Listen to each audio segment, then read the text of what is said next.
Welcome to Prime Suspects, starring Adam Bjorn and Prime Sports co-founder Joe Brennan Jr. Today's topics: the weekend that was for Prime, 2 new pieces of proposed legislation that could ban proxy betting in Iowa and lead to sweeping changes in Massachusetts, and speaking of the Bay State, a look at the state of the MIT Sloan Sports Analytics Conference. Kicking it off with the latest from Inside Prime Sports, Adam, last week's results were so green it was even reflected in your polo shirt. So how'd it go this past week across the NFL divisional round as well as last night's college football title game? This week was one hell of a roller coaster. I mean, that safety, Jesus, like take a knee, game was over. The safety was probably one of the most expensive games all season in landing on 9. Like, how do you get middled on 9? Like, that's just...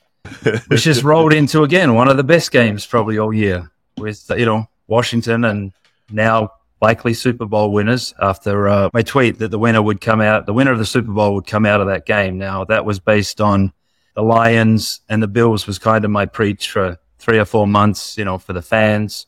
But going into that one, having done some lead-up work into it, it looked like Washington was the team to bet to win the Super Bowl before that last week's game. So one hell of a ride on Saturday. And then Sunday was a little bit more meek, although, that the Philly game coming back like it did, I would have rated much, a blowout there would have been much better. For the one time that we actually needed a big favorite, and the big favorite almost shit the bed completely. And in the end, I was almost hoping they would just lose the game because there was some volume on the money line that would have ended up a better result, the Rams winning outright as well. So again, it was one up and down weekend. We had a really good week early in the week, and then the weekend kind of ruined it a bit. And it seems like the prop players, it's almost like the stats are known before the game start because the prop players were just picking our eyes out in all the games. And then it culminated last night where we needed Notre Dame and didn't show up. So, just another back to the red weekends that we know and love to a point, but back on again this week and, 2 games Sunday, and hopefully we can get a result. Well, speaking of that 2-game Sunday, how's the early action looking for Conference Championship Sunday, showcasing Washington at Joe's beloved Eagles and a potential classic in Buffalo, Kansas City? Well, they're both very well balanced so far. Like, the early money hasn't really shown up either side. I will note that last night's game was probably one of the most balanced games that I've ever seen as a book start with the Notre Dame, Ohio State. And this week, Sunday's games, I don't think, Kansas City, Buffalo, they can't seem to really split what they're looking for there. The money will come on the Eagles. I suspect that we'll need the Commanders by the time the game kicks off.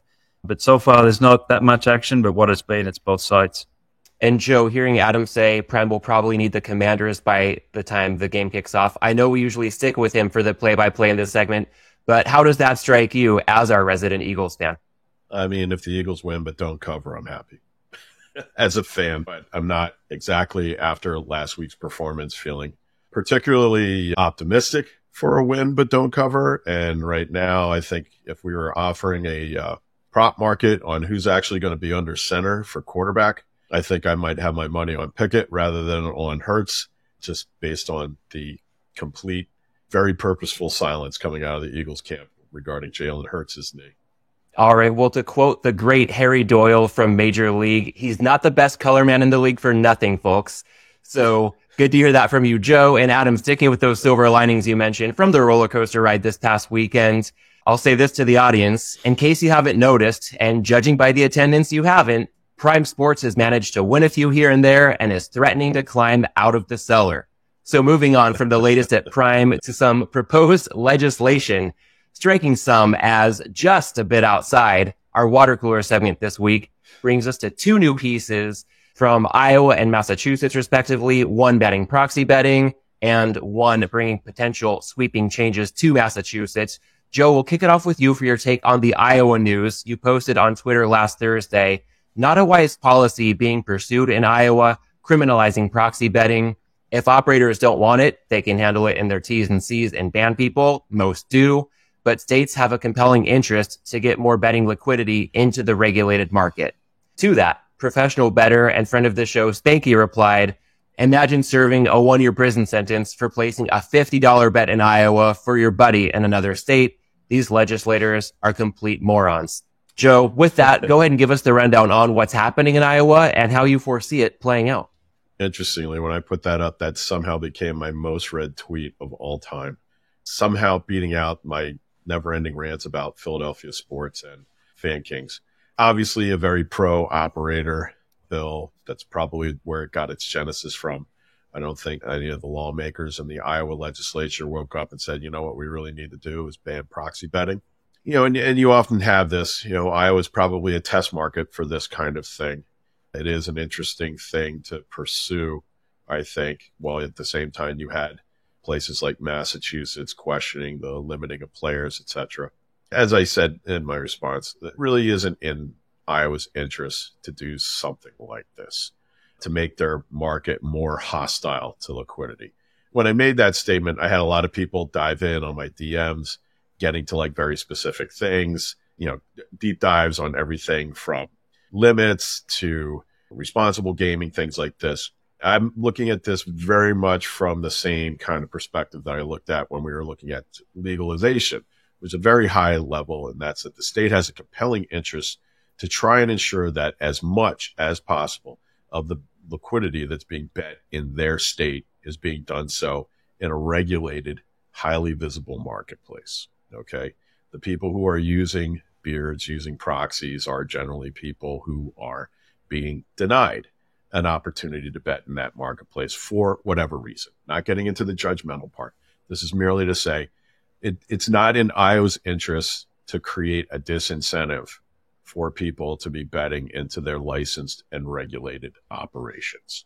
Beyond that, I think that I even said to Spanky, like, hey, remember, you've gone from man of the people to statesman with American Bettor's Voice. Maybe not go after the lawmakers quite so hard. I'm sure the lawmakers have gotten a pretty one-sided pitch on this one. And now it's just time for the industry to come back. Those of us in the industry who think it's unwise and make the contrarian case that like this is not good and why it's not good. Adam, I think Joe summed this up pretty well, and I'm guessing that you would agree with a lot of what he just shared, but anything to add from your point of view when it comes to the latest legislative happenings in Iowa? Madness. Utter fucking madness. I mean, the whole point of the states legalizing this is to be able to collect whatever liquidity they can from, again, in my opinion, wherever. There's nothing, it's just crazy. And especially at a time when the feds are trying to look at this potentially through multiple avenues of taking this off the states and doing it federally. Like the states just keep tripping over their own noses. Like what are they doing here? This one in particular, of all the things that they can be chasing right now, for this one, for someone that has a buddy betting, in Iowa, and probably because they have access to a circa and they're in, again, I don't even know what's near these other states, in Nebraska or somewhere around there. It's quite insane where these things are coming up with. Again, I presume it's not them coming up with it themselves. They're getting whispers in the ears or whatever else it is. But whether it's, the one we're about to get onto with raising taxes, or this one is completely out of left field and completely idiotic. And again, I know that I'm looking to go and speak with more and more regulators as we look to expand and whatnot. But for me, it's like, come on, let us educate you on what the goal is here. The goal is to regulate the unregulated, capture any bet that you really can so it doesn't go offshore. There is so few bettors in the US that are true winners that you don't want to be able to farm and market to and get their bets in and use the liquidity and build it out. But yeah, this one's just odd. Well, Adam, you alluded to it a bit in your response there to the Iowa news, but not to be outdone, we got a major Friday news dump out of Massachusetts, summed up well by industry analyst and consultant Steve Ruddock on Twitter. This new bill is essentially a brainchild of the Safe Bet Act and would result in the following: a tax rate increase from 20% to 51%, wagering limits of $1,000 a day and $10,000 a month without an affordability check, with limits unable to exceed 15% of a bank account, and 4 prohibitions: in-play and prop bets, ads during televised sporting events, compensation based on patrons' wagering, and bonuses, SGPs, and more being added to unfair and deceptive practices. A lot to unpack with this one as well, guys. So consider this a jump ball for whoever wants to take it first. So for me, I mean, they are a Commonwealth state, right? This is one of those states where they're one of the 4 Commonwealth okay. states. So maybe they've been drinking the English Kool-Aid a little bit and what's happening sometimes down under. But for so long, I've been praising these guys. Like, they were having real conversations. They were talking about minimum bet limits. And they've just completely flipped that on their head. Now, I get, identify same game parlays, identify that there's some products that are just cleaning out the player. But the tax, 20 to 51%, I mean, from everything that I know about the US, between Pennsylvania and Massachusetts, they've had the most of the unregulated business formed out of those two states. I've met plenty of Bostonians and other people of that nature that were offshore or whatnot. Like, this is one state that has players that they are actually really trying to revert into the state, into the regulated market that have had decades outside of it. So, gave them so much praise on what they'd been doing, and then this one just comes along. I get the Safe Bet Act. I get what they, in theory, think that they're doing. Every time we click on a news site, open a newspaper, or wherever the news comes from these days, all the regulators seem to be wanting to do is build up the gray, black, and unregulated market by putting this foolishness in place. I mean, I just want to understand and know who or how is that round table. It's going back to the DraftKings subscription thing. What are the processes of these conversations to get to a point where it says, we're going to actually release this as a press release or a news headline, and someone signing off saying this is a great idea? That's where I want to understand more of what this process is and how they don't understand the industry, the landscape, and what ultimately they should be trying to do here. Okay, since I was flat-footed for the jump ball, I'll jump in. So one, let's make sure we make a distinction between the regulators who've had the conversations that Adam referred to earlier, and then this is legislation. So this is a lawmaker, A mistake I always make that I've been corrected more than time, so it's good. It's fine. It's fine. I mean, it's a mess. I mean, look, it's aggravating to see something like this get entered, and I hope it does not really get too serious a consideration. And since it was entered in Massachusetts, homeboys, DraftKings, it's their backyard. I imagine their government relations people right now have let loose the hounds on this one. But what I find really frustrating about this, it's not really serious legislation. This is stick your head in the sand kind of stuff. And, the fact that it was, model legislation coming from obviously a very seriously anti-gambling group. And Massachusetts is it's a weird state about a lot of things. It's received this incredibly liberal state, but it has this Puritan streak going all the way back to Plymouth Rock that runs through it. And a lot of times when you hear them talk, it's like listening to the Wellesley College Debating Society. I don't mean that as an insult, but, this is a state that one year the state voted to authorize casino gambling. And then the very next year, there was a push to put a vote on the bill or on the ballot to deauthorize it, to make casino gambling illegal. So there is an awful lot of, bipolarism, you might say, when it comes to a lot of issues in the state of Massachusetts. But when you look at this and you look at the laundry list, first of all, let's talk about the taxation thing. I know it's gotten really cool to think like, oh, we're leaving money on the table here because everybody's looking at New York. But states are going to have to come to the realization that real businesses built their business by gaming out like what the expectation was for paying taxes. Okay. And so this like flippantly, like we're going to add another 31% onto the gross gaming tax rate. And you guys are just going to have to swallow it is horseshit. It's like the state's not taking any risks. They're not paying any of the costs to build this up, this tax collection machine. And you got some state legislator, and I don't know who's behind this, just kind of flippantly saying like, let's just juice it up to 51%. Okay. Adding like 5%, that's kind of like within the threshold of paying, although not much. But you got serious businesses that are built on top of this that can't suddenly, more than double their tax bill and expect that they're going to have the jobs, the tax return.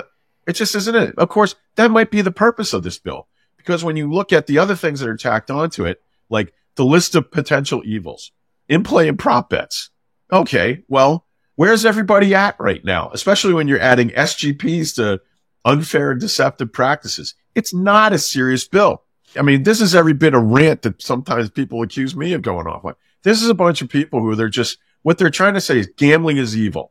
Gambling is evil, and gambling addiction is caused by gambling products. And they don't even talk seriously about addiction. And this is a frustrating thing. Addiction is not in the substance. Addiction is not in the activity. Okay. It's in the person. There is a certain percentage of people who are prone to addiction in our communities.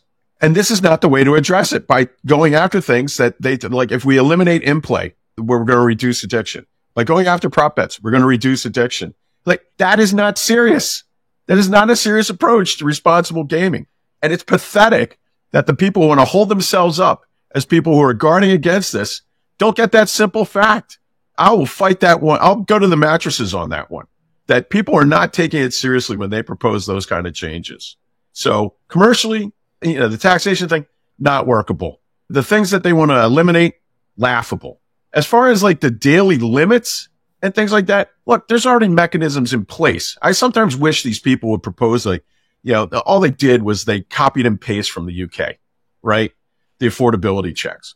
But we already do things in our due diligence when we bring people in. Like in our enhanced due diligence, somebody doesn't just drop $100,000 with us. And we're like, hey, thanks. Like we need to know where the money comes from. Can they financially sustain this stuff? If a gym teacher gave us $100,000 and he came up as a gym teacher, we'd be looking at his bank statement, things like this. But the people who are engaged in this, they don't take time to actually look at what we do. They just have these like, these little fits that make their way into legislation. They find a legislator who's, probably sympathetic to what they do.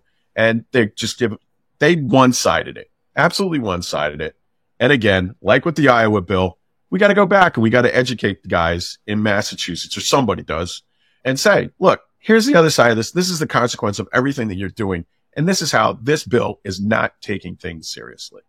Well, guys, it's going to be tough to top the level of fire that you brought to this latest topic, but let's go ahead and pivot from legislation in Massachusetts to an exploration of the state's marquee industry event. Our look ahead segment this week, the MIT Sloan Sports Analytics Conference has announced speakers for its 2025 event. And Joe, you noticed a glaring absence, posting to Twitter on Sunday, imagine hosting a sports analytics conference with no actual sports analytics pros as speakers. They should rename this event to represent what it actually is, a sports business and media conference, parentheses, I'd still attend after the rebranding. So Joe, how do you think it got to this point, and what does the future hold for MIT Sloan? So first of all, apologies to Megan Chayka of Stathletes, was listed. She is a sports analytics professional. So somebody also said like, oh, how about Nate Silver? Like, please, that guy's a media star. He's more about elections right now than he is about sports. But yeah, that conference, it's from purely the standpoint of sports analytics, it's gone downhill. I've spoken at it. If you want to see me, and God, talk about the camera putting on 20 pounds. It put on like 80 pounds on me. I spoke in 2017 on a panel, probably just the year before sports betting was legalized, along with a few others like Jeff Ma from the Bet the Process podcast and a few others. It's funny. Jeff and I think are the only ones who are still in the industry of people who are on that panel. But by that point, 2017, there was like a couple of panels. There was that one. There was one on soccer analytics with Ted Knudsen of StatsBomb, formerly of Pinnacle. Great follow if you're not following. Brilliant guy. He's kind of like the Jackie Robinson, I think, of guys coming out of sports betting and then going into sports analytics for the general sports industry. But beyond that, it's turned into like the ESPN prom there. And so you just have a bunch of people coming in who are really more about sports marketing and media and business than they are about analytics. And it is literally, the analytics has been pushed into the hallway. Seeing these earnest young college students standing there at their easels or over their laptops at card tables in the hallway outside of the conference hall with whatever their analytics project is for the competition. And it's become analytically a non-event. So they should either rename it or they should, I don't know, split it off and do one that is pure analytics. And then the other one that's the nerd prom for sports media and marketing people. Joe, as you mentioned the analytics getting pushed out into the hallway, I'm reminded of a conversation I think we had on this show about 9 months ago, where to many who have been to Sloan over the years, the appeal of the conference these days is often in the unofficial events outside of what gets pushed onto the official agenda. So what are your thoughts on maybe analytics getting nudged out more formally from what we're seeing at Sloan versus what opportunities might still be there for people who may want to unofficially attend the conference? It's kind of a horseshit way to market your conference. We say it's about analytics. Analytics isn't actually in the conference, but what the value really is when you're standing at the bar during, the cocktail events. You can say that about a bar. Like, what do you need the conference for if all the action's going on in the bar? Save yourself the $1,000 for the pass for a couple of days and just go to the bar, right? Why do you need the conference in the first place? Now, I will say, after being all hype about the Sloan conference, the year that I did speak there in 2017, being in like the speaker's room was one of the coolest experiences. It was like the friggin' Star Wars cantina of people in sports. I had the longest, most interesting conversation with Shane Battier over like these awesome cookies. Like, the spread was awesome. And I'm like, this must be what it's like to be backstage at the Oscars, except it's a bunch of nerdy sports people. So the spread was great. And the MIT people who put it on, they're great. It's just, I think once they did their tie-in with ESPN, it kind of went off the rails substantively. But it is amazing the people that you see there. It was funny, like sitting there, two things that I always wanted to do. I got to tell Chris Collinsworth how much my wife didn't like him during his broadcasts, which he took like a champ. And at the time, the only person I was actually starstruck by was Sam Hinkie, who was at the time the 76ers GM and the creator of the process there that has now been so unfortunately unfruitful and corrupted. Well, Adam, I know that your experience has been different over the years, but on your end, anything to add when it comes to the current state of MIT Sloan and the potential future of the event? No, never been. Only heard that it had been slowing down the last few years. I took that Massachusetts jump ball because I knew Joe would definitely get more entwined in that topic, and I really had nothing to say about the third. So, yeah, again, in its peak, I'd heard, great things come out of it. The last 3 or 4 years, we'd sent some people to go and sort of look for potential workers and smart people to be able to build our models, etc. And, they got bits and pieces out of it, but it really seems like it's gone downhill since it peaked, maybe 2017. And you know what? This right here is what's wrong with it. Like, I appreciated when they invited me to speak. That probably doesn't sound like it, but I really did. But the fact that like Adam hasn't been invited, like that thing should be rich with guys like Adam or like Matt Metcalf and people like that. Like guys who are really at the front lines doing this. Why is anybody, it's like, yes, we need another forum to talk to Amy Howe and Jason Robbins, and they don't have anything to say to a sports analytics crowd. And nothing against them. They're great, I'm sure, for an investors conference on Wall Street or on CNBC and Bloomberg and everything like that. But why are they invited to speak at a sports analytics conference? Like, it really has to change the name or start inviting people like Maximus here and, other people that we know that can really say something about the analytical part, the inner functioning of all this stuff, instead of it's just going to be more, what did the Marcom team teach Jason to say before he went on there, 20 minutes before he went on there? And not that it's not Jason Robbins' job to know the nuts and bolts and guts of their sports analytics operation at DraftKings or Amy's at FanDuel's. But I'd sure like to meet the people and listen to the people who do, but they're not on the roster for this thing. It really is. It's such a missed opportunity. And for MIT to be the host, I expect this shit from Harvard. That's just a brand that's all. Harvard's really just a celebrity brand. But MIT is supposed to be serious, and it really is disappointing. All right. Well, on that note, we will go ahead and wrap up this week's episode. To the audience, whether or not you'll be at MIT Sloan this year, thank you as always for being here with us this week. Enjoy Conference Championship Sunday and the NFL, and we will see you next week. Thanks for listening to this week's episode of Prime Suspects. Register for Prime Sports at primesports.com and download the Prime Sports app. You can follow us on Twitter at Prime Sportsbook, at Joe Brennan Jr., and at Adam Bjorn 2. You must be 21 or over to play on Prime Sports.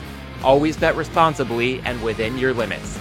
If you or someone you know has a gambling problem, call 1-800-GAMBLER.